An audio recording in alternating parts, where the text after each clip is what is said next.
The nightmare we all whispered about in the dark corners of macro finance just became our waking reality. For years, the skeptics called it a tail risk, a 1% statistical outlier that the modern world was too interconnected to allow. They were wrong. As of this morning, the unimaginable has officially materialized. The Strait of Hormuz is frozen.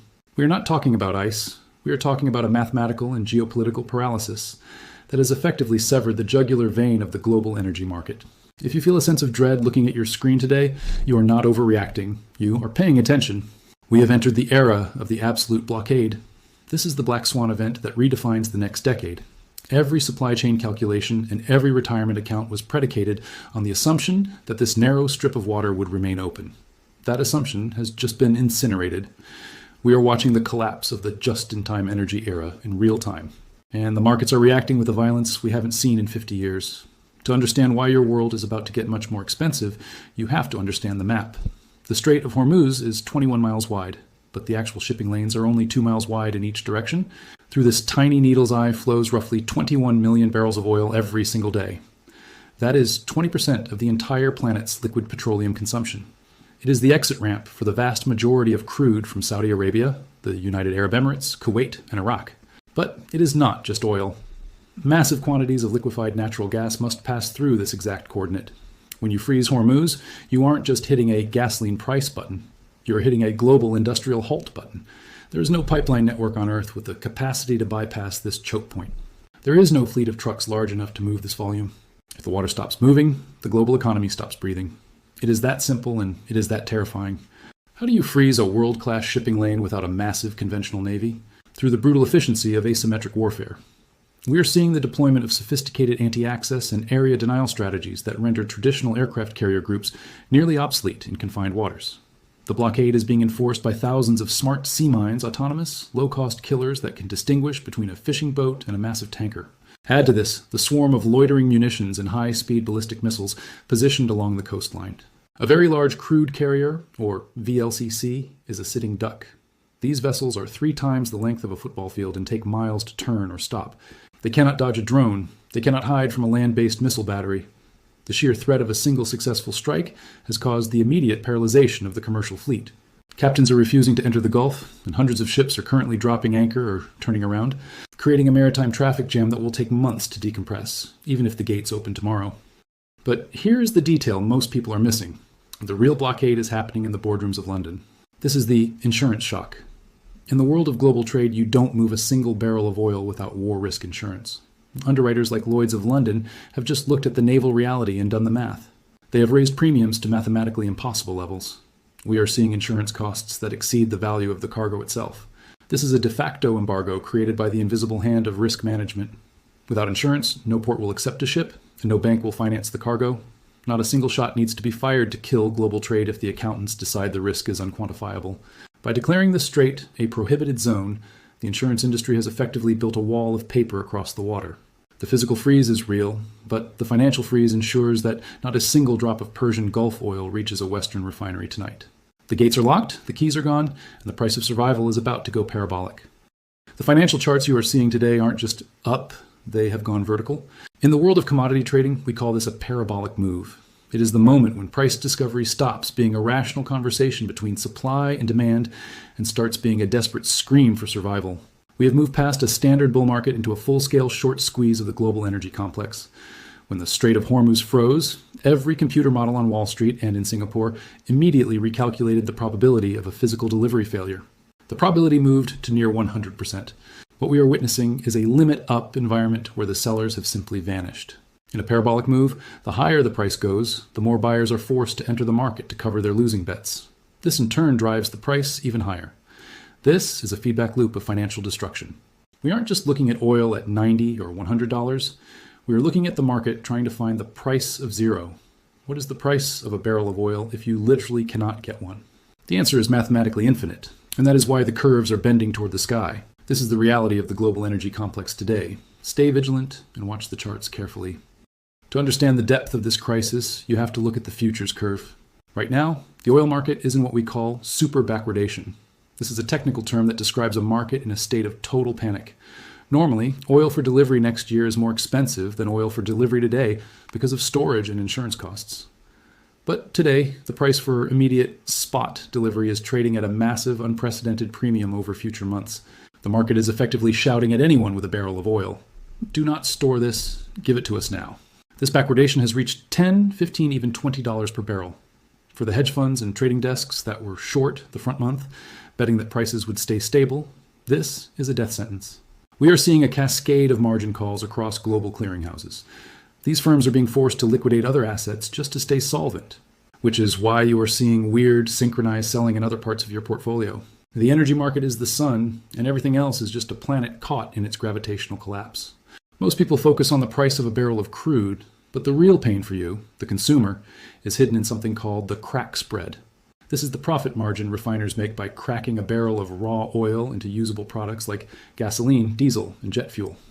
In a normal market, this spread is stable, but with the HORMUZ blockade, the crack spread has exploded. Why? Because the Middle East doesn't just export crude. It is home to some of the largest, most sophisticated refineries on the planet. When the strait closes, the world doesn't just lose the raw material, it loses the finished product. We are seeing gasoline futures move fast.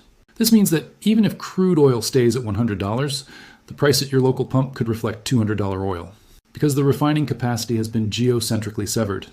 Diesel, the lifeblood of global trucking and agriculture, is seeing even more violent moves. We are moving toward a reality where the spread alone is more expensive than the entire barrel of oil was just 12 months ago. The final pillar of this energy break is the state of our safety net. For years, the West has used the Strategic Petroleum Reserve. We have drained our rainy day fund to fix sunny day political problems. Now, the hurricane has arrived and the cupboards are bare. As of March 2026, the United States strategic reserves are at their lowest levels in 4 decades. We have no shock absorber. In previous crises, the government could dump millions of barrels onto the market to break the back of a price spike. Today, any release is viewed by the market as a sign of desperation rather than a sign of strength. We are currently facing a structural deficit of nearly 10 million barrels per day that cannot be bridged by pipelines or rail. The global buffer has been incinerated by years of underinvestment and political mismanagement. The market knows there is no cavalry coming. Finally, let's talk about the liquidity black hole that is opening up. As energy prices go parabolic, the cash required has quadrupled. Banks are pulling back. Credit lines for energy importers are being frozen because the volatility is too high to calculate risk. We are seeing broken markets, where there are no bids and no asks for minutes at a time. Price moves become erratic. This isn't just about high prices, it's about the total breakdown of the mechanism we use to trade the world's most important commodity. If a major utility company cannot buy a hedge for its fuel needs because the market is dark, they stop buying fuel altogether. That leads to rolling blackouts and industrial shutdowns. We are moving to a no availability environment. The energy market isn't just breaking, it is shattering, and the shards are flying toward every other sector of the global economy. While the energy markets are screaming toward the heavens, something quiet and terrifying is happening in the industrial metals complex. We are witnessing the great divergence. Usually commodities move in a synchronized dance, but today the correlation has snapped. Crude oil is vertical, yet copper is in a violent plunge. This divergence is the smoking gun of a global economic cardiac arrest. It tells us this isn't a growth rally, it is a scarcity panic. The market is pricing in the end of the industrial cycle. When energy costs go parabolic, running a factory becomes prohibitive. Input costs are cannibalizing the output demand for everything else. In macroeconomics, we call this metal Dr. Copper, because it has a PhD in economics. It is found in every home and power grid. When copper collapses, it means the real economy, the world of building and making things, is entering a coma. As the Strait of Hormuz remains frozen, manufacturing hubs in China and Germany are realizing they cannot afford to stay open. They are mothballing production lines. Dr. Copper is announcing a full-scale industrial depression. The patient is flatlining. This brings us to stagflation, the toxic combination of stagnant growth and rampant inflation. It destroys portfolios and topples governments. In a stagflationary spiral, prices keep rising even as your income disappears. You are squeezed from both sides. Central banks are paralyzed. If they cut rates to stimulate growth, they risk a total collapse of the currency as inflation spins out of control. But if they raise rates, they accelerate the industrial collapse. They are trapped in a lose-lose corridor with no escape. The monetary tools of the last 20 years are useless. Physical supply shocks overrule the paper world of interest rates. As copper prices plunge, industrial balance sheets evaporate. This creates a liquidity vacuum where businesses are forced to sell everything. The copper crash is the first domino in a series of forced liquidations. The global economy is losing consciousness. The stage is set for a radical intervention, because the current path leads directly to a total systemic breakdown. As the global economy hits the event horizon of a total collapse, the political tectonic plates are shifting with violent speed. We are seeing a radical pivot as Donald Trump steps directly into the center of the chaos. This is no longer about standard diplomacy or incremental white papers. This is about the return of maximum pressure on a global scale. The market is reacting to a new reality. The United States is moving to decouple its economic fate from the volatility of the Middle East. Trump's entry into this crisis is being framed as a national energy emergency, and the rhetoric is crystal clear. The administration is signaling that the era of managed decline and strategic patience is over. The Trump trade is back, but it has been weaponized for a world where the Strait of Hormuz is a frozen war zone. For investors, this represents a massive shift in capital flows toward a Fortress America energy policy that prioritizes domestic survival over international equilibrium. The core of the strategy is simple but massive in scale. Drill, baby. Drill has moved from a campaign slogan to a matter of national security. We are looking at a blitz of executive actions designed to flood the market with American BTUs. This means the removal of regulatory hurdles for hydraulic fracturing and the forced acceleration of permit approvals for interstate pipelines. The goal is to convince the market that American supply can and will replace the 20 million barrels currently trapped behind the Hormuz blockade.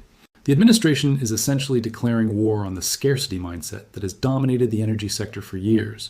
By fast-tracking liquefied natural gas export terminals and green-lighting refinery expansions, the U.S. is attempting to build a domestic energy bridge. This is a supply-side shock of the highest order, designed to break the parabolic move in oil prices by sheer force of domestic industrial will. But you cannot fix a maritime blockade with drill bits alone. This is where the hard power comes in. The Trump administration is leveraging its unique brand of transactional diplomacy and naval projection to break the stalemate. We are seeing the deployment of multiple carrier strike groups, issuing non-negotiable ultimatums to the actors enforcing the blockade. Simultaneously, the U.S. is leaning on its Abraham Accord allies to create a unified regional front against the freeze. The message to the world is, if you freeze the oil, we will freeze your access to the global financial system. This is a high-stakes game of geopolitical chicken, where the U.S. is betting that its domestic energy resurgence gives it the leverage to outlast any adversary. How are the markets digesting this political earthquake? We are seeing a violent rotation of capital. The Trump trade means a massive influx of liquidity into domestic energy producers, independent refiners, and defense contractors. While the rest of the world is drowning in the stagflation coma, the U.S. industrial heartland is being positioned as the only safe harbor left. Investors are moving into hard assets located within North America. This is the deglobalization acceleration. The market is betting that Trump's intervention will create a cheap energy zone in the U.S., while the rest of the world pays the Hormuz premium. This divergence is creating a generational opportunity. The Fortress America trade is the only game in town. We have covered the frozen arteries of global trade, the parabolic explosion of energy prices, and the industrial coma signaled by the collapse of Dr. Copper. The synthesis is clear. We are no longer living in the world of 2024 or 25. The structural reality of the global economy has fundamentally fractured. We are witnessing a violent collision between a massive supply shock in energy and a deflationary collapse in industrial demand. This is the Great Reset. The geopolitical blockade in the Strait of Hormuz isn't just a temporary disruption. It is the catalyst for a permanent reordering of global power. The transition from a globalized, just-in-time energy market to a localized, just-in-case security model is happening in weeks, not decades. If you are waiting for things to go back to normal, you are missing the most important signal in the market. Normal was a luxury of a world that no longer exists. The winners of the next decade will be those who recognize energy independence. So, how do you survive this? In an environment of parabolic energy and crashing industrial metals, you must prioritize liquidity and hard asset protection. For the immediate term, cash, specifically short-duration treasury bills, remains a vital dry powder hedge while we wait for the volatility to find a floor. However, as the currency loses its purchasing power against the energy complex, you must look toward physical precious metals and Fortress America energy producers. These are companies with zero exposure to the Strait of Hormuz and total control over their own supply chains. This is a generational rotation. When the dust settles on the copper crash, the world will still need to rebuild, but the cost will be denominated in energy. Stay vigilant, stay liquid, and watch the headlines out of the White House and the Persian Gulf with equal intensity. The world is changing fast. Make sure your portfolio is changing with it. Subscribe for daily updates as we track this black swan to its conclusion.